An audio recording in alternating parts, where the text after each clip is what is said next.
Hello and welcome to the She Shed. Today I'm going to make a card using tech support. This is a super fun stamp set, especially for me because my husband is a tech guy. He works in the computer industry. And I made him a Valentine's Day card and I'm super excited to share it. But it could also be used as a birthday card. This one makes me laugh. It says, Error 404, age not found, happy birthday. A card for you, I'm not a robot, but I'm gonna be using the autocomplete me and the heart and this, I don't know what it's called, but it has to do with computer programming. So I'm going to start out with a piece of basic gray cardstock. I already cut it. This is 4 1/4 by 11, scored at 5 1/2. And then I have another piece of cardstock here. It's 1/4 inch shorter on all the sides. So it is 4 by 5 1/4. And with this one, we're going to emboss it using, I don't know how to say this, but I think it's like Quartrefoil tile to give it a little bit of texture. So we're going to get the folder ready. And with the Stampin' Up embossing folders, there's like a little black line right here. It's a very thin line where you can line up the paper. So I'm gonna line that up and close the envelope. And then with regular embossing folders and the Stampin' and Cut machine, we need plate 1, but not plate 2, and then plate 3, and then the embossing folder, and then another plate 3. And then we just run this through, and it will give texture to our cardstock, which gives it a little bit more character. It's not so plain and flat.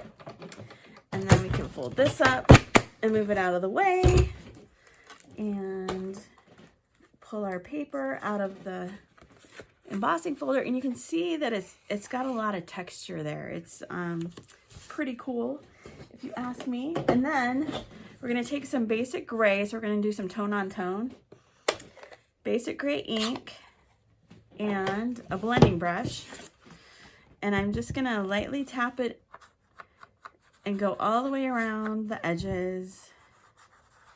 And if you get it a little too heavy, you can just keep rubbing it with the blending brush to blend it a little bit more. We're just gonna go all the way around on the edges. And it doesn't have to be perfectly inked up because it gives it a little more character when it's not perfectly inked up. And then I kind of want a little darker coloring on the raised images in the center. So I'm just gonna go over the whole piece of embossed cardstock until I like the way it looks. All right, and let's see. I think that should be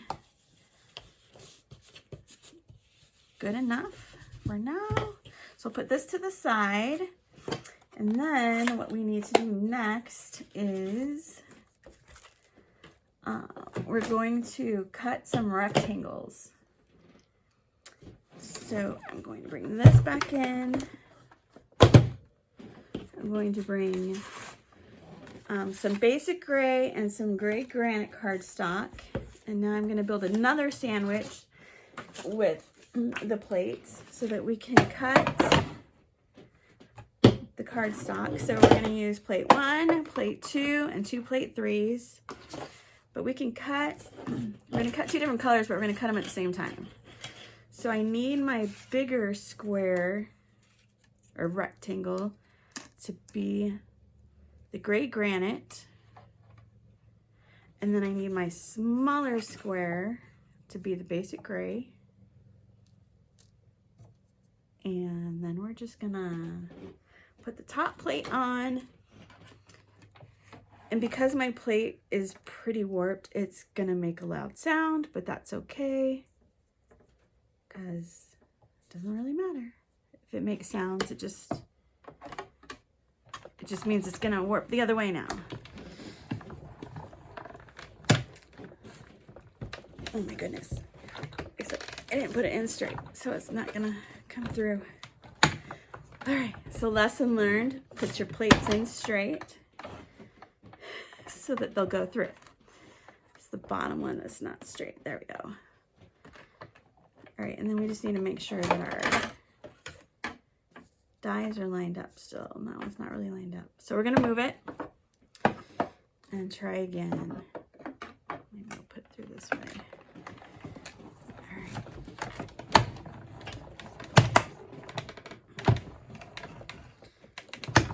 All right, so that works a lot better that time. So now we're gonna put this away again. We're gonna put our squares or our rectangles away, and then we're gonna pull in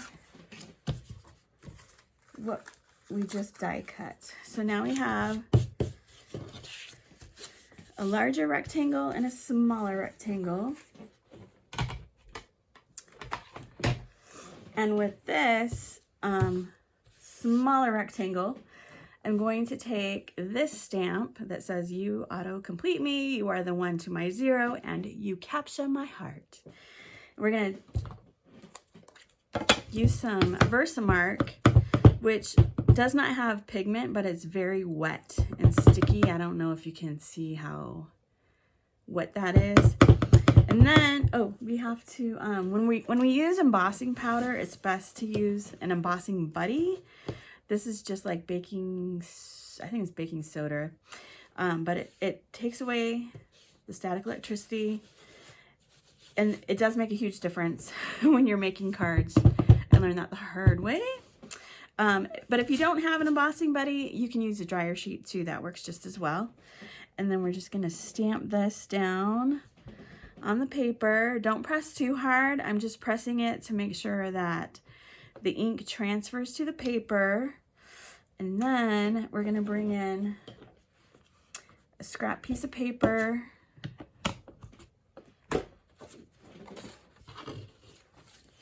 And our embossing powder. And then we're just gonna sprinkle a lot on there, get it nice and powdery. And then we're gonna tap off the excess.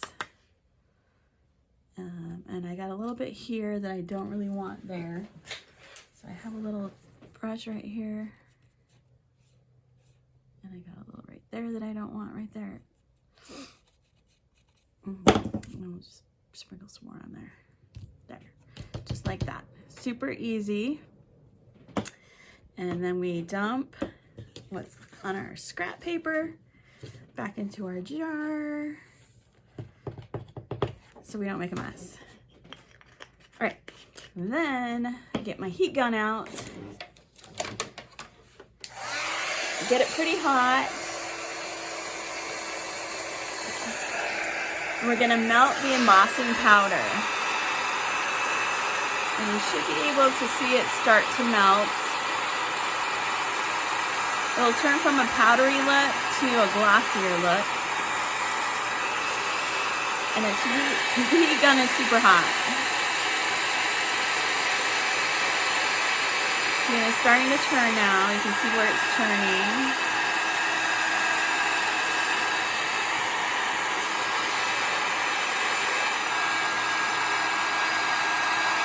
There we go.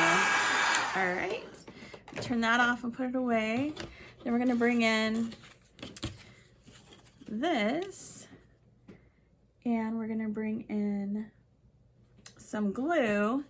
Now, once this is melted, it can be wet for a little bit. So actually, I'm gonna put this to the side because I don't want it to get smashed and then not look good. So we will adhere, right now I'm gonna adhere this embossed piece to the card base. I'm using liquid glue because if I used a tape runner, the tape doesn't stick to the raised parts. So we want the glue to get in there.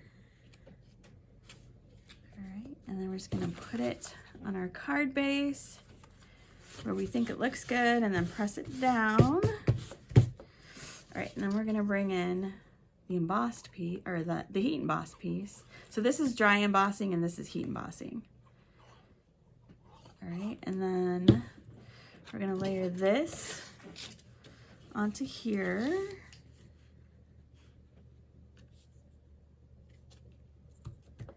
And press. Make sure we like the way it looks. Okay, and I like the way that looks. And then I'm gonna flip this over and I'm going to use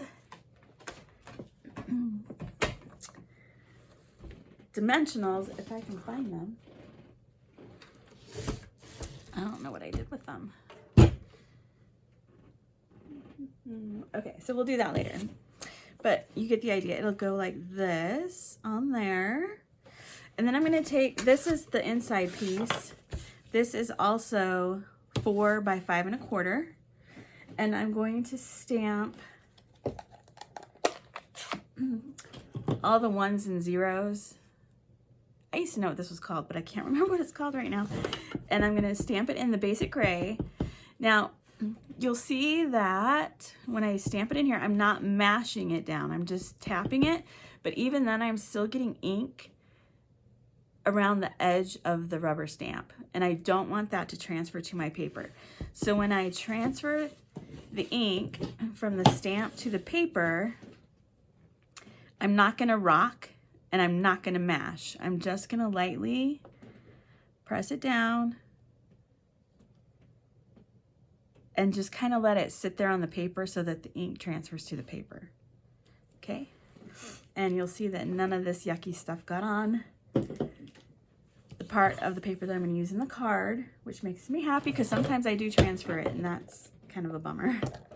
But the good thing about paper is it has 2 sides, so if you mess up, just flip it over and do it again. So now I'm gonna use this heart. Kind of reminds me of DOS. And like if you ever played that wagon game in middle school, if you're like in your 50s, you'll probably remember that game. But it's a heart, and I'm gonna stamp it in the middle of these numbers.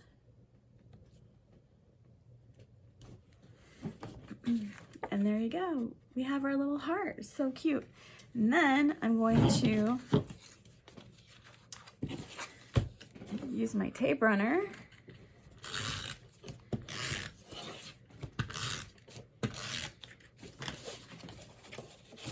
to put this inside. And then you can write your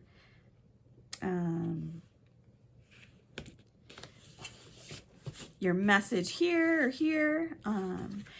And it makes for a fun card, especially for a techie guy like my husband. You'll see right here, I kind of got a little